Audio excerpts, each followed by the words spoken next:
On the night of 17 to 18 August 2026, Ukraine did something that hurts an offensive far more than destroying a tank. It reached into the belt of ground behind the Donetsk front that Russian planners had treated as safe storage 34 kilometers back and set fire to the shells before they could ever be fired. In the same few hours, 5 Russian drone control stations and a command post near Terny were hit as well. One night, one package. And the reason those targets were chosen together is the whole story. Here is the announcement, stripped to its bones. Ukraine's general staff reported that defense forces struck an ammunition and equipment storage site in occupied Karlovka, in the Donetsk region, roughly 34 kilometers from the line of contact. The same statement listed 5 Russian ground control stations for unmanned aircraft, spread across the Belgorod region, the Zaporizhzhia region and the Donetsk region, and a Russian command post near Terny. That is the confirmed spine of this episode. Everything Russia has said about it since amounts to silence. So let's explain what that actually means, because ammunition depot struck is a phrase that scrolls past a viewer without landing. It should land. It is the single most consequential thing on that target list. Start with what an army on the attack actually consumes. Not courage, not manpower. Shells. A Russian artillery brigade supporting a push in the Donetsk sector can burn through thousands of rounds in a day of serious work. Add mortar bombs, rockets for the multiple launch systems, the fuses and charges and the crates they travel in, and you are moving hundreds of tons of metal and explosive every day just to keep the guns talking. None of it appears at the gun line by magic. It arrives by truck, from a place where it was stored, and that place has to be close enough that the trucks can do the run and get back before daylight. That is the problem Russian logistics officers in Donetsk have been trying to solve for 3 years. Store the ammunition too far back and the columns spend the night on the road, burning fuel and exposure. Store it too far forward and it is destroyed before it can be issued. The whole war in the rear is an argument about one number: how many kilometers is far enough? For a long time the answer was around 20. Then rocket artillery with a longer reach pushed it out. Then Ukrainian long-range drones pushed it out again. Karlivka, at 34 kilometers, sat in what Russian planners appear to have treated as the comfortable band, beyond the everyday tactical drones that swarm the first 10 to 15 kilometers, close enough that a truck could still make the round trip in a single night. That arithmetic is why the site was there. That arithmetic is what failed. Geography here is not decoration. Karlivka sits west of Donetsk city in occupied territory, on the road network feeding the Russian effort toward Pokrovsk and the belt of towns behind it. It is not a frontline village. It is a node, a place where things are unloaded from one kind of transport, stacked, and loaded onto another for the last leg forward. Every army in history has needed places like this. Every army in history has tried to hide them. A storage site of this kind rarely looks like a military installation. It looks like whatever was already standing there before the war: a machine yard, a grain warehouse. Long farm sheds with concrete floors and roofs wide enough to park under. Russian units in the occupied Donetsk region have made a habit of moving stocks into exactly that civilian industrial architecture, because from above, a shed full of shell crates and a shed full of nothing look identical. That is the concealment logic. Distance plus disguise. Sit far enough back that the cheap drones can't reach and look boring enough that the expensive reconnaissance doesn't bother. It is not a stupid plan. It worked for a while, across much of the occupied Donetsk region. The problem is that it only works if nobody is watching the road. Because a storage site betrays itself through traffic. Nothing else on the landscape produces the signature of an ammunition node: vehicles arriving loaded and leaving light, always at the same hours, always along the same approach, always the same handful of buildings. A single truck at a farm shed means nothing. The same movement on the same 3 nights at the same hour, with the same turning circle worn into the mud, means everything. Open source analysts tracking the occupied Donetsk region have been reading that signature for years, and Ukrainian reconnaissance reads it far better because it can put an aircraft over the spot and keep it there. Which brings us to the second item on the list, and to why this was one package rather than 4 unrelated strikes. 5 Russian ground control stations for unmanned aircraft. Belgorod region, Zaporizhzhia region, Donetsk region. Hold that thought. Because these 5 small, unglamorous targets are the hinge of the entire night. Through 2025 and into 2026, the deepest structural change on this front was not a line moving. It was a band of ground quietly changing status. The strip from roughly 15 to 50 kilometers behind the contact line used to be functional territory.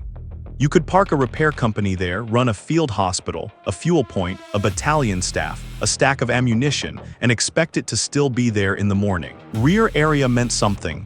Then that band filled up with hunters. Not the little battery-powered quadcopters that duel over the trenches. Those live and die within 10 to 15 kilometers and never reach Karlivka. The band belongs to a different family of machine, long-range strike drones, many of them fixed-wing with small combustion engines instead of batteries, built to fly 50, 80, 100 kilometers and put a warhead into a specific building rather than a general area. They are slower. They are noisier. They are also cheap enough to send by the dozen, and they turn the near rear into contested airspace. The Ukrainian units that run these systems are not artillery in a different coat. They work like a hunting cell. Reconnaissance finds a candidate. Analysts watch it across multiple nights until pattern replaces guess. A strike element gets a window, a route, and a specific corner of a specific building. Then everyone waits for the weather and the wind and the moon to cooperate. The flying is the shortest part of the job. Most of the work is watching. And most of the watching produces nothing. People outside this world consistently get one detail wrong. A strike like this is not a night's inspiration. Sites in the near rear are watched for a long time before anyone commits, precisely because ammunition moves. A stack that is full on Tuesday can be empty by Thursday if a division suddenly needs it. Hitting an empty shed costs the same as hitting a full one and achieves nothing except telling the enemy you found the place. So the cell waits for the indicators that say the shed is loaded, arrivals outnumbering departures. Guard routine tightening, a second set of vehicles appearing to help with the handling. Then there is the larger constraint, the one that decides more Ukrainian strikes than any other factor. Getting the aircraft there. 34 kilometers of occupied Donetsk region is not empty air. It is layered. Electronic warfare vehicles sit at the road junctions, pumping jamming across the navigation and control bands. Short-range air defense covers the higher-value nodes. Russian units at every level now carry handheld detectors and improvised acoustic warning. And above all of it, Russian reconnaissance drones fly their own patrols, watching for launch signatures and low-flying inbound traffic. That layered defense is exactly what those 5 ground control stations existed to serve. A ground control station is the least photogenic thing on any modern battlefield. Usually a van, or a dugout with a generator, or a shipping container sunk into an embankment behind a tree line. Inside are screens, radio equipment, an antenna mast pushed up through the roof, and a handful of operators. That is all. No armor. Nothing that reads as a target from above. And yet everything Russia does with drones on that stretch of front runs through those rooms. The reconnaissance aircraft that spot Ukrainian positions for artillery are flown from there. The attack drones hunting Ukrainian vehicles on the supply roads are flown from there. The spotters that correct fall of shot, guide the glide bomb runs onto Ukrainian towns, watch a tree line for 6 hours waiting for movement, all flown from there. Take out the aircraft and Russia builds another in a week. Take out the room, the mast, the crew, and the data link, and that whole sector goes blind until a replacement team is stood up, driven in, and connected. That is why 5 of them shared a target list with an ammunition depot. It is not a coincidence. It is a sequence. You want to reach a storage site 34 kilometers inside occupied ground. The thing most likely to stop you is not the air defense at the target.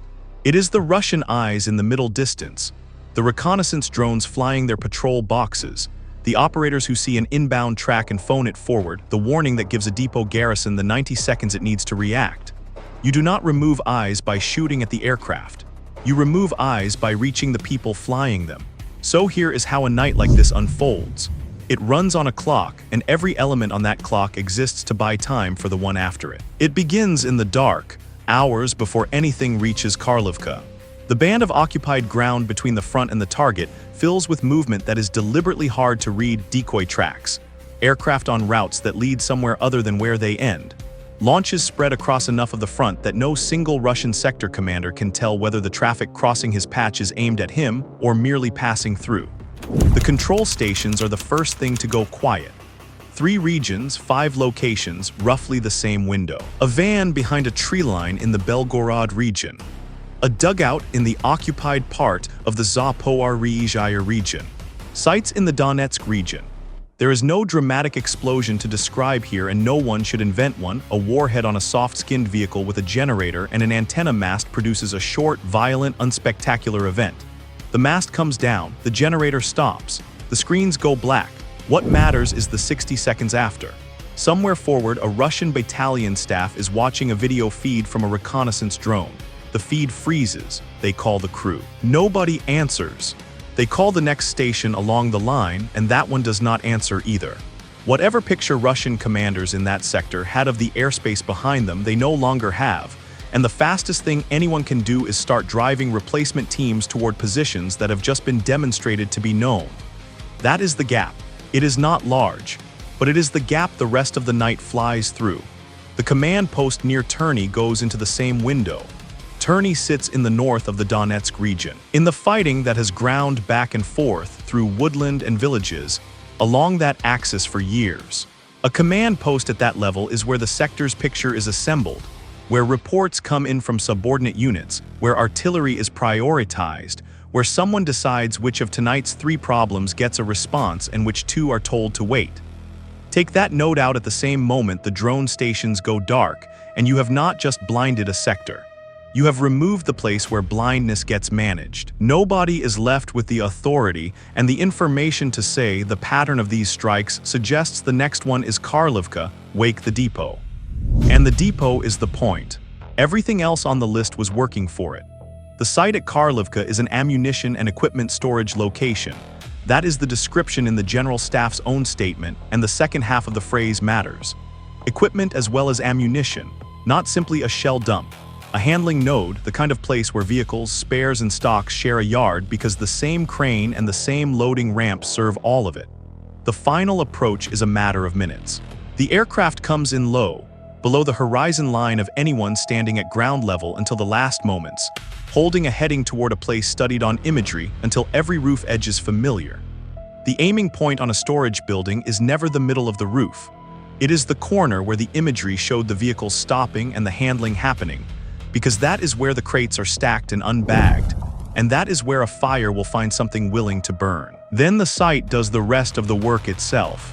This is what makes ammunition storage such a rewarding target and such a miserable thing to guard. A warhead on a strike drone is small. Measured against 100 tons of stored munitions, it is trivial. It does not have to destroy anything. It only has to start a fire inside a space where the fire has fuel, and after that the site destroys itself at a rate no fire crew on Earth can interrupt. Propellant charges go first because they are designed to burn fast.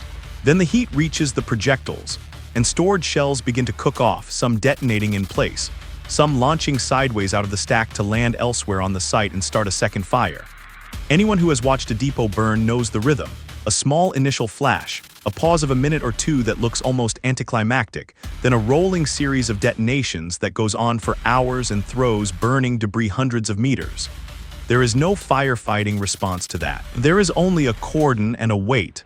Ukraine's General Staff says the site was struck.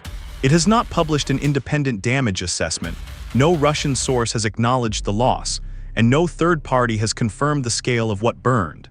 That is the honest boundary of this story, stated once. What follows is what a strike on a loaded handling node does to the force that depended on it. The first effect is immediate and local. Whatever was stacked in that yard on the night of 17 August was going to be issued to gun batteries over the following days. It will not be. Those batteries now draw from somewhere else further back along a longer road in smaller quantities. The second effect is the one commanders actually feel. Artillery does not fail dramatically when supply tightens. It fails by rationing. The counter-battery mission that used to get 30 rounds gets 12. The harassing fire that ran all-night runs for 2 hours. The pre-assault preparation meant to soften a Ukrainian position for 40 minutes gets cut to 15, and the infantry who crossed the open ground afterward discover the position was not softened at all. Nobody in a Russian trench is told there was a fire at Karlivka. They simply find that the support is thinner and it costs them. The third effect is structural and it lasts longest. After a node burns, the response is always dispersal. Break the stock into smaller piles, spread them across more sites, keep less at each one. That is the correct answer, and it is also expensive. More sites need more guards, more vehicles, more trips, more handling, more fuel. Every ton of ammunition costs more man-hours to move. And a supply system, running more trips on more roads, presents more targets to the same drones that caused the problem. That is the trap. There is no configuration that solves it, only a choice between one big vulnerability and many small ones. This is where the 34 kilometers stops being a detail in a communique and becomes the actual news. That number is a verdict on a judgment.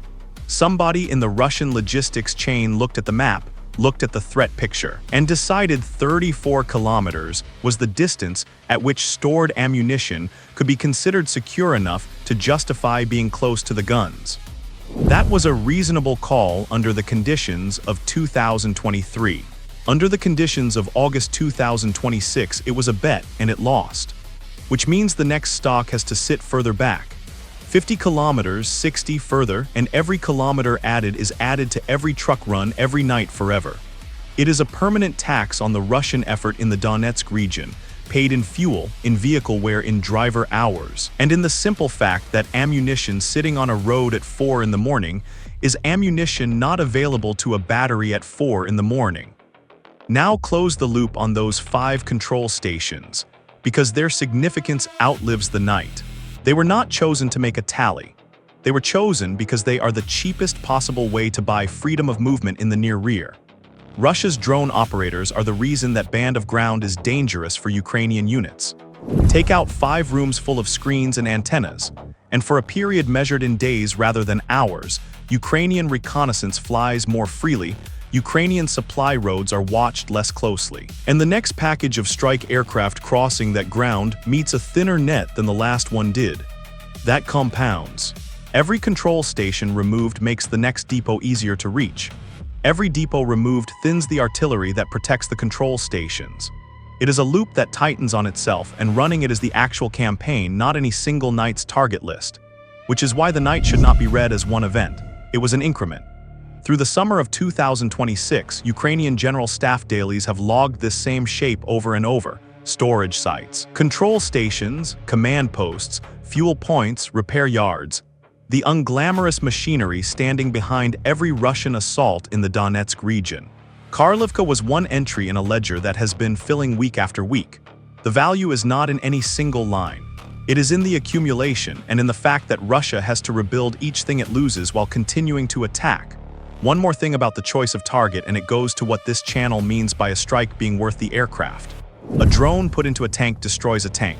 That is a real loss, measurable in millions. But a tank is one vehicle with one crew, and Russia can move another one forward.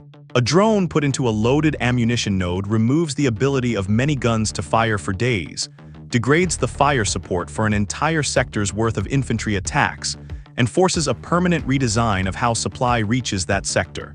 The same money, a completely different order of consequence. That is why deep strike cells hunt storage and control nodes rather than chasing armor, and it is why the depot, not the command post, not the 5 vans, is the headline of 17 August. The men who ran that site chose to be there. They crossed a border that was not theirs to cross to guard shells meant for towns that are not theirs, and the shells they were guarding burned before they could be fired. Here is what the night ultimately decided. The Russian effort toward Pokrovsk and along the Donetsk axis depends on a supply chain that has to store metal somewhere behind the line and a control network that has to watch the sky above it. On the night of 17 to 18 August, Ukraine reached both in the same few hours, the eyes first, then the stockpile they were protecting. 34 kilometers used to be the safe distance. That was the assumption the whole arrangement rested on, and it is the assumption that burned at Karlivka. The line of safety is no longer a line the Russian rear gets to draw. It is drawn by whoever can fly furthest, and it is moving in one direction only.